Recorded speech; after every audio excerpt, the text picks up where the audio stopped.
करीब 500 साल पहले पानीपत के मैदान में एक ऐसी लड़ाई हुई जिसने हिंदुस्तान का नक्शा ही बदल दिया। और हमें स्कूलों में क्या पढ़ाया जाता है? यही कि बाबर की जीत का राज था उसकी बंदूकें और तोपें।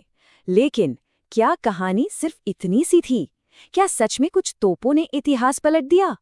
हाँ, ये तो सब जानते हैं कि 1526 में बाबर की मुट्ठी भर सेना ने इब्राहिम लोदी की 1 लाख से भी ज्यादा की फौज को हरा दिया था। ये कहानी हम सबने सुनी है, डेविड और गोलायत वाली जंग, जिसमें हमेशा छोटा वाला जीतता है। पर सवाल तो यही है कि ये हुआ कैसे? मतलब जरा सोचिए, 1 लाख सैनिक, 1000 हाथी, इतनी बड़ी सेना को सिर्फ कुछ तोपों के दम पर हराना, ये तो नामुमकिन सा लगता है।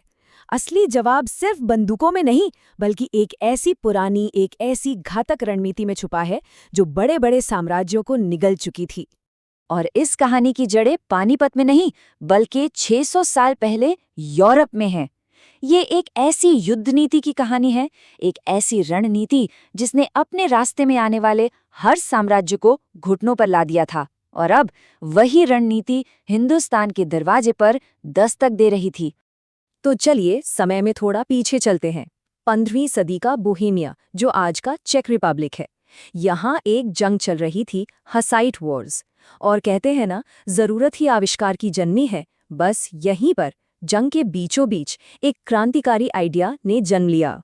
इस आइडिया को नाम दिया गया वैगनबर्ग। जर्मन में इसका मतलब होता है गाड़ियों का किला।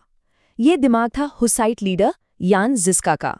देखिए, हुआ ये कि 1415 में उनके लीडर यान हुस को जिंदा जला दिया गया। अब उनके फॉलोअर्स गुस्से और हताशा में थे और उन्हें अपने ताकतवर दुश्मनों से लड़ना था। तो उन्होंने ये अनोखा तरीका निकाला। अब ये काम कैसे करता था? बहुत सिंपल पर बेहद असरदार। वो अपने गाड़ियों को एक लाइन में खड़ा करके जंजीरों से बांध देते थे। एक चलता फिरता किला तैयार।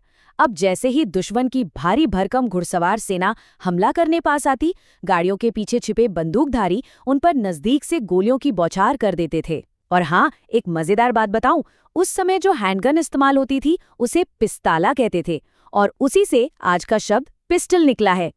ये टैक्टिक इतनी कामयाब रही कि पूरे यूरोप में आग की तरह फैल गई।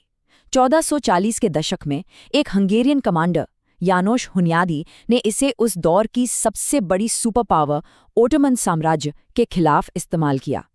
ओटोमन्स ने पहले तो इस नई रणनीति से मार खाई, लेकिन वो स्मार्ट थे। उन्होंने इसे देखा, समझा और फिर इसे सीखकर अपना ही बना लिया। लेकिन ऑटोमन्स ने सिर्फ कॉपी पेस्ट नहीं किया, उन्होंने इस रणनीति को लिया और इसे और भी ज्यादा खतरनाक और भी बेहतर बना दिया और इसे एक नया नाम दिया, ताबूर छेंगी। अब जरा कल्पना कीजिए, एक ऐसी फॉर्मेशन जिसके पीछे आपकी घुड़सवार सेना भी छिपी है, आपके बंदूकधारी भी छिपे हैं। दुश्मन सामने से हमला करने आए तो आप उसे तबाह कर सकते हैं। ये एक अभेद्य किला था जो मैदान में कहीं भी खड़ा किया जा सकता था। उस जमाने का ये सबसे खतरनाक डिफेंसिव हथियार बन गया। और बस इसी ताबोर चेंगी के दम पर ऑटोमन्स ने सिर्फ लड़ाइयां नहीं जीती, उन्होंने अपने बड़े बड़े दुश्मनों को इतिहास के पन्नों से ही मिटा दिया। इसकी ताकत का अंदाजा इसी बात से लगाया जा सकता है। कोयुनलू, मामलूक सल्तनत, हंगरी का साम्राज्य, ये सब अपने अपने दौर के बड़ी बड़ी शक्तियां थीं, और ये सभी इसी एक रणनीति के सामने ताश के पत्तों की तरह बिखर गए। मतलब ये सिर्फ हार जीत का खेल नहीं था, ये साम्राज्यों का पूरी तरह से सफाया था। 1473 में अक्कोयुल्लू साम्राज्य कुचल दिया गया। 1514 में सफवी साम्राज्य का गुरूर टूट गया। 1517 में मंगोलों को हराने वाली मामलुक सल्तनत का नामो निशान मिट गया। और 1526 में हंगरी का साम्राज्य नक्शे से गायब हो गया।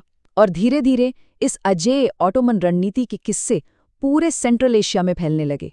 और ये किस्से पहुंचे सेंट्रल एशिया के एक शहजादे तक, जिसका नाम था ज़हीरुद्दीन मोहम्मद बाबर। बाबर, जो अपना राजपाट खो चुका था, वो मिलिट्री स्ट्रेटजी का बहुत बड़ा जानकार था। जब उसने इस अविश्वसनीय रणनीति के बारे में सुना तो उसने इसे समझने में अपनी पूरी जान लगा दी। लेकिन जैसा मैंने कहा, बाबर सिर्फ नकल करने वालों में से नहीं था, वो एक इनोवेटर था। उसने ऑटोमन्स की इस डिफेंसिव ताबोर चेंगी को लिया और उसे अपने पूर्वज चंगेज खान की एक बेहद क्रूर अटैकिंग रणनीति तुलुगमा के साथ मिला दिया। एक तरफ ऑटोमन डिफेंस, दूसरी तरफ मंगोल अटैक। तो ये बना एक डेडली कॉम्बिनेशन, ऑटोमन किला और मंगोल सिंह। रक्षा और आक्रमण का ये घातक मिश्रण ही बाबर का वो मास्टर स्ट्रोक था जिसने पानीपत की लड़ाई का नतीजा लड़ाई शुरू होने से पहले ही लिख दिया था। और बाबर ने इसकी पूरी तैयारी की थी। 1519 से 1525 तक उसने इस रणनीति को खूब परखा और फिर 21 अप्रैल 1526 को पानीपत के मैदान में उसने अपना जाल बिछाया।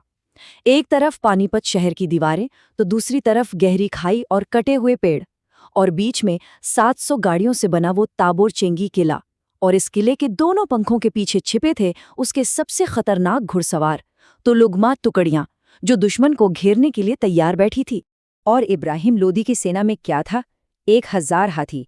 लेकिन जैसे ही बाबर की तोपों ने आग और धुआं उगलना शुरू किया, ये विशाल जानवर तोपों के शोर से डर गए और घबराकर अपनी ही सेना को कुचलते हुए भागने लगे। तो सोचिए, सामने से तोपों की मार, बीच में गाड़ियों का अभेद्य किला, और फिर अचानक पीछे से तुलुगमा घुड़सवारों का हमला। इस ट्रिपल अटैक ने लोधी की सेना में पूरी तरह भगदड़ मचा दी और दोपहर होते होते खेल खत्म हो चुका था। दिल्ली सल्तनत अब इस एम्पायर किलर टैक्टिक का अगला शिकार बन चुकी थी। लेकिन रुकिए, कहानी अभी खत्म नहीं हुई है।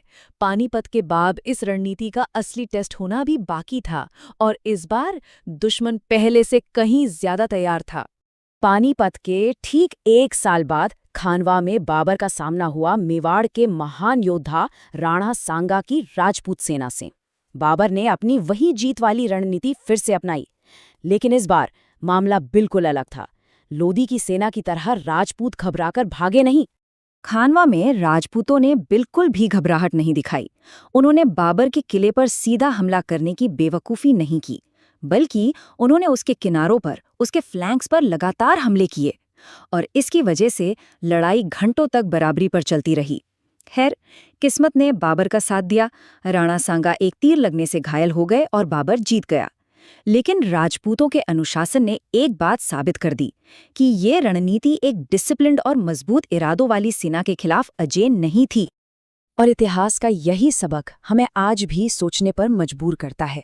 हर जमाने की अपनी कुछ अजेय रणनीतियां होती हैं, चाहे वो जंग का मैदान हो, बिजनेस हो या टेक्नोलॉजी। लेकिन इतिहास गवाह है, हर अजेय चीज का तोड़ एक दिन निकल ही आता है। तो सवाल यह है कि आज के दौर की वो कौन सी अनस्टॉपेबल रणनीतियां हैं